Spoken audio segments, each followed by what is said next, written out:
ಎಲ್ರಿಗೂ ನಮಸ್ತೆ, welcome to simple ಕನ್ನಡಿಗ. ಇವತ್ತು ನಾನಿದ್ದೀನಿ ನಮ್ಮ ಶ್ರೀಶೈಲ ಚಿತ್ರಮಂದಿರದಲ್ಲಿ. ಕಾರಣ ಇಲ್ಲಿ ನಮ್ಮ ಶರಣ್ ಅವರು ಮೇನ್ ಲೀಡಲ್ಲಿ ಆಕ್ಟ್ ಮಾಡಿರುವಂತಹ ಚೂಮಂತರ್ ಸಿನಿಮಾನ ಹಾಕಿದ್ದಾರೆ. ಸಿನಿಮಾ ಒಂದು ವಾರದ ಹಿಂದಿನ ಬಿಡುಗಡೆ ಆಗಿತ್ತು, ಆದರೆ ನಾನು ಇವತ್ತು ನೋಡೋಕೆ ಬಂದಿದ್ದೀನಿ. ಕಾರಣ ನಮ್ಮೂರಲ್ಲಿ ಒಂದು ವಾರದ ನಂತರ ಬಿಡುಗಡೆ ಮಾಡಿದ್ದಾರೆ. ಯಾಕಪ್ಪ ಅಂದರೆ ಹೋದ ವಾರ ಇನ್ನೊಂದು ಸಿನಿಮಾ ಹಾಕಿದ್ರು, ಈ ವಾರ ಮತ್ತೊಂದು ಸಿನಿಮಾ ಹಾಕಿದ್ದಾರೆ. ಇವರು ಈಗ ಚೂಮಂತರ್ ಹಾಕಿದ್ದಾರೆ. ಇವರು ಡೈರೆಕ್ಟರ್ ಬಂದುಬಿಟ್ಟು ಕರ್ವ ಡೈರೆಕ್ಟ್ ಮಾಡಿದಾರಲ್ಲ, ಅವರು ಸಿನಿಮಾ ಬಗ್ಗೆ ತುಂಬ ಪಾಸಿಟಿವ್ ರೆಸ್ಪಾನ್ಸ್ ಕೇಳಿಬರ್ತಾ ಇದೆ. ಹಂಗಾಗಿ ನಾನು ಕೂಡ ಸಿನಿಮಾ ನೋಡೋಣ ಅಂತ ಬಂದಿದ್ದೀನಿ. ಓಕೆ, ಥಿಯೇಟ್ರ್ ಒಳಗೆ ಹೋಗಿ ಸಿನಿಮಾ ನೋಡೋಣ. ಈಗ 5:15 ಏನೋ ಆಗಿದೆ, 6 ಗಂಟೆಗೆ ಶೋ ಸ್ಟಾರ್ಟ್ ಆಗ್ಬೋದು ಅಂತ ಗೊತ್ತಿದೆ. ನಾನು ಇಲ್ಲಿಗೆ ಬಂದು ವಿಡಿಯೋ ಮಾಡ್ತಾಯಿದ್ದೀನಿ ಅಂದರೆ ಅಲ್ಲಿ ರೋಡಲ್ಲೆಲ್ಲ ಅಥವಾ ಥಿಯೇಟ್ರ್ ಮುಂದೆ ವಿಡಿಯೋ ಮಾಡೋಂಗೆ ಆಗಲ್ಲ. ಯಾಕಂದರೆ ಯೂಟ್ಯೂಬರ್ಸ್ ಆಗಿ ರೋಡಲ್ಲಿ ವಿಡಿಯೋ ಮಾಡೋದಕ್ಕೆ ಮೇನ್ನಾಗಿ ಬಿಡಬೇಕಾಗಿರೋದು. ಜನ ಎಲ್ಲ ನಮ್ಮನ್ನೇ ನೋಡ್ತಾರೆ ಗುರು, ಹಾಗಾಗಿ ನನಗೆ ಅಲ್ಲಿ ವಿಡಿಯೋ ಮಾಡೋಂಗಾಗಲ್ಲ. ಬಟ್ ಇಲ್ಲಿ ಬಂದು ಕ್ಯಾಮ್ರಾ ಮುಂದೆ ವಿಡಿಯೋ ಮಾಡ್ತಾಯಿದ್ದೀನಿ. ನಾನು ಥಿಯೇಟ್ರ್ ಒಳಗೆ ಎಂಟ್ರಿ ಕೊಟ್ಟೆ. ಥಿಯೇಟ್ರಲ್ಲಿ ಇನ್ನೂ ಜನ ಬಂದಿರಲಿಲ್ಲ, ಯಾರೋ ಮಲ್ಕೊಂಬಿಟ್ಟಿದ್ರು ಎಣ್ಣೆ ಗಿಣ್ಣೆ ಹೊಡ್ಕೊಂಡು. ಮತ್ತು ಥಿಯೇಟ್ರ್ ಮೇಲೆ ಬಂದೆ, ಸ್ವಲ್ಪ ಸೌಂಡನ್ನ ಜಾಸ್ತಿ ಕೊಟ್ಟು ಬರೋಣ ಅಂತ. ಯಾಕಂದರೆ ನಮ್ಮೂರಲ್ಲಿ ಸೌಂಡ್ ಅಷ್ಟು ಕೊಡೋಲ್ಲ ಗುರು, ಹಾಗಾಗಿ ನಾನೇ ಸೌಂಡು ಚೂರು ಕೊಡೋಣ ಅಂತ ಬಂದೆ. ಅಲ್ಲಿ ನೋಡಿದರೆ ಆನೆ ಮಾಡಿರಲಿಲ್ಲ ಗುರು, ಮೈಕ್ ಇದನ್ನೆಲ್ಲ ಆನೆ ಮಾಡಿರಲಿಲ್ಲ. ಹಂಗೆ ಸ್ವಲ್ಪ ಜಾಸ್ತಿ ಮಾಡೋಣ ಅಂತ ಬಂದೆ. ಜಾಸ್ತಿ ಮಾಡಿದ್ನ ಕಮ್ಮಿ ಮಾಡಿದ್ನ ನನಗೆ ಗೊತ್ತಾಗಲಿಲ್ಲ, ಯಾಕಂದರೆ ಆಫ್ ಇತ್ತಲ್ಲ, ಹಂಗಾಗಿ. ಆಮೇಲೆ ಸಿನಿಮಾ ಸ್ಟಾರ್ಟ್ ಆಯಿತು. ಸಿನಿಮಾ ಸ್ಟಾರ್ಟಿಂಗಲ್ಲಿ ನಾನು ಸೌಂಡ್ ಜಾಸ್ತಿ ಕೊಟ್ಟಿದ್ನಲ್ಲ, ಆ ಸೌಂಡ್ ಬಂತು. ಆದರೆ ಸಿನಿಮಾ ಹೋಗ್ತಾ ಹೋಗ್ತಾ ಸೌಂಡ್ ಯಾಕೆ ಕಮ್ಮಿ ಮಾಡಿಬಿಟ್ರು ಥಿಯೇಟ್ರಲ್ಲಿ, ಯಾಕೆ ಅಂತ ಗೊತ್ತಾಗಲಿಲ್ಲ ಗುರು.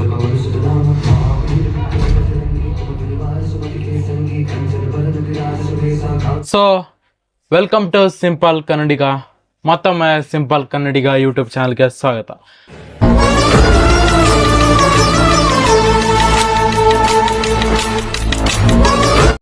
ನಮ್ಮ ಚೂಮಂತರ್ ಸಿನಿಮಾನ ಇವಾಗ ನೋಡ್ಕೊಂಡು ಬಂದ್ವಿ.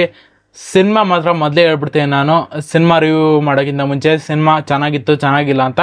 ನಾನು ನೋಡಿದ್ದ ಏನು ಗುರು, ನೀನು ಎಲ್ಲ ಸಿನಿಮಾಕ್ಕೂ ಪಾಸಿಟಿವ್ ರಿವ್ಯೂ ಕೊಡ್ತೀವಿ ಅಂದರೆ ಏನು ಮಾಡೋಣ ಗುರು.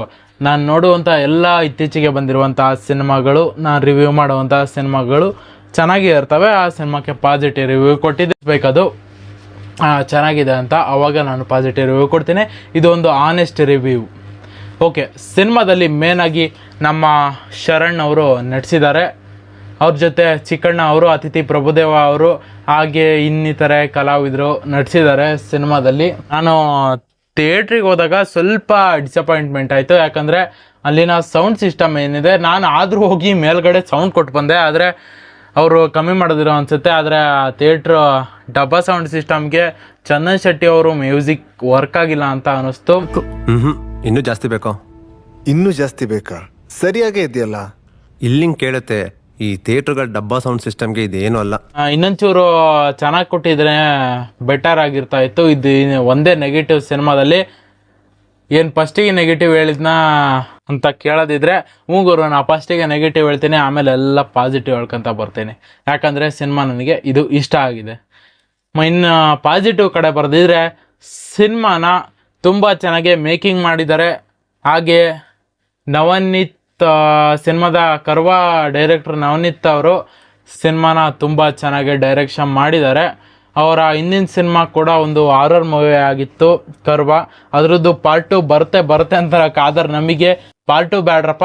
ಇವಾಗ ಒಂದು ಚೂಮಂತರ್ ಅಂತ ಸಿನಿಮಾ ಬಿಟ್ಟಿದ್ದೇನೆ, ನೋಡ್ರಿ ಅಂತ ಕನ್ನಡಿಗರ ಮಡಿಲಿಗೆ ಇಟ್ಟಂಗೆ ಆಯಿತು ಸಿನಿಮಾ. ಅದೇ ಶರಣ್ ಅವರ ಚೂಮಂತರ್. ಹಾರರ್ ಮೂವಿ ಅಂದರೆ 6 - 5 = 2, ಕರ್ವ, ಇಂಥದ್ದೇ ಸಿನಿಮಾಗಳು ಬರುತ್ತೆ. ಆಪ್ತರಕ್ಷಕ, ಆಪ್ತಮಿತ್ರ, ಇವು ಒಂದು ಸಿನಿಮಾಗಳಾದರೆ, ಇನ್ನು ಆವ್ರೇಜ್ ಇರುವಂಥ ಹಾರರ್ ಸಿನಿಮಾಗಳ ಲಿಸ್ಟಿಗೆ ಇದು ಸೇರೋದಿಲ್ಲ. ಅಂದರೆ ತುಂಬ ಹಾರರ್ ಸಿನಿಮಾಗಳು ಬರ್ತವೆ, ಅದರಲ್ಲಿ ತುಂಬ ಸಿನಿಮಾಗಳು ಫ್ಲಾಪ್ ಆಗ್ತವೆ. ಬಟ್ ಇದೊಂದು ಒಳ್ಳೆಯ ಹಾರರ್ ಸಿನಿಮಾ ಆಗಿದೆ, ಒಂದು ಒಳ್ಳೆಯ ಅನುಭವ ಕೊಡುತ್ತೆ. ಹಾಗೆ ಸಿನಿಮಾದ ಭಯ ಹುಟ್ಟಿಸುತ್ತಾ ಅಂದರೆ, ಸಿನಿಮಾ ಏನೋ ಅಷ್ಟು ನೀವು ಧೈರ್ಯವಂತರಾಗಿದ್ದರೆ ಅಷ್ಟು ಭಯ ಹುಟ್ಟಿಸಲ್ಲ. ಯಾಕಂದರೆ ಅಂಥ ಎಲಿವೇಶನ್ಗಳು ಸಿನಿಮಾದಲ್ಲಿ ಒಟ್ಟು ಹಾರರ್ ಎಲಿವೆಂಟ್ಸ್ ಇದೆ. ಬಟ್ ನೀವು ನೋಡಿದಾಗ ಆರಾಮಾಗಿ ಹಿಂಗೆ ನೋಡ್ತಾ ಇದ್ರೆ, ನೀವೊಂದು ಸ್ಟ್ರಾಂಗ್ ಮೈಂಡೆಡ್ ಇದ್ದರೆ ಏನು ಅನಿಸಲ್ಲ ನಿಮಗೆ. ಬಟ್ ಏನರು ಹೊಸ್ದಾಗಿ ನೋಡ್ತಾ ಇದ್ರೆ, ಸೌಂಡ್ ಎಫೆಕ್ಟ್ ನಿಮಗೆ ಆ ಥಿಯೇಟ್ರಲ್ಲಿ ಚೆನ್ನಾಗಿದ್ದರೆ, ಒಂಚೂರು ಯಪ್ಪ ಅನ್ನೋ ಥರ ಇರುತ್ತೆ ಅಷ್ಟೇ. ನನಗೆ ಭಯ ಹುಡ್ಸಿಲ್ಲ ಗುರು, ನಾನು ಆನೆಸ್ಟಾಗಿ ಹೇಳ್ತೀನಿ. ಭಯ ಹುಡ್ಸುವಂಥ ಸಿನಿಮಾಗಳೇ ಬೇರೆ ಇದ್ದಾವೆ. ಅಂದರೆ ಭಯ ಹುಡ್ಸೋದಂದರೆ 6.5 ಅದರಲ್ಲಿ ಟಿ ವಿಲಿ ನೋಡ್ಬೇಕಾದ್ರೆ ಭಯ ಆಗುತ್ತೆ, ಇನ್ನು ಥಿಯೇಟ್ರಲ್ಲಿ ಸುಮ್ಮಿರುತ್ತಾ. ಹಂಗಾಗಿ ಈ ಸಿನಿಮಾ ಏನು ಭಯ ಹುಡ್ಸಲ್ಲ, ಬಟ್ ಒಂದು ಒಳ್ಳೆ ಕಥೆ ಇದೆ, ಒಂದು ಒಳ್ಳೆ ಸಿನಿಮಾ ಇದು. ನಾನು ಹೋಗಿದ್ದ ಸಿನಿಮಾದಲ್ಲಿ ಒಂದು 10-20 ಜನ ಇದ್ದರು ಅಷ್ಟೇ, ಜಾಸ್ತಿ ಜನ ಏನಿರಲಿಲ್ಲ. ಸಿನಿಮಾ ಚೆನ್ನಾಗಿದೆ, ಸಿನಿಮಾ ಕಥೆ ಎಲ್ಲ ಚೆನ್ನಾಗಿದೆ, ಬಟ್ ಸಿನಿಮಾ ಥಿಯೇಟ್ರಲ್ಲಿ ಜನ ಇಲ್ಲ ಅಂದರೆ ಬೇಜಾರಾಗುತ್ತೆ ಗುರು. ಯಾಕಂದರೆ ಈ ಸಿನಿಮಾ 2025 ಮೊದಲ ಬ್ಲಾಕ್ ಬಸ್ಟರ್ ಆಗಿದೆ. ಇನ್ನು ನಮ್ಮ ಕನ್ನಡ ಇಂಡಸ್ಟ್ರಿ 2025 ಒಂದು ಒಳ್ಳೆಯ ಹೆಸರನ್ನ ತಗೊಂತೆ ಅಂತ ಈ ಸ್ಟಾರ್ಟಿಂಗಿಂದನೇ ಹೇಳ್ಬೋದು. ಯಾಕಂದರೆ ಇನ್ನು ದೊಡ್ಡ ದೊಡ್ಡ ಸಿನಿಮಾಗಳೆಲ್ಲ ಈ ಫೆಬ್ರವರಿಯಿಂದನೇ ರಿಲೀಸ್ ಡೇಟ್ನ ಅನೌನ್ಸ್ ಮಾಡಿ ರಿಲೀಸ್ಗೆ ರೆಡಿ ಆಗ್ತಾ ಇದೆ. ಹಾಗೆ ಸಿನಿಮಾದಲ್ಲಿ ಎಲ್ಲರೂ ಆ್ಯಕ್ಟಿಂಗ್ ಕೂಡ ಚೆನ್ನಾಗಿ ಮಾಡಿದ್ದಾರೆ. ಲಾಸ್ಟಲ್ಲಿ ಒಂದು ಟ್ವಿಸ್ಟ್ ಇರುತ್ತೆ, ಆ ಟ್ವಿಸ್ಟ್ನ ಯಾರು ಇಮೇಜಿನೇ ಮಾಡ್ಕೊಳಕ್ಕಾಗಲ್ಲ, ಅಂಥ ಟ್ವಿಸ್ಟ್ ಇರುತ್ತೆ. ಅದನ್ನ ನೀವು ಸಿನಿಮಾದಲ್ಲೇ ನೋಡಿ ತಿಳ್ಕೋಬೇಕು.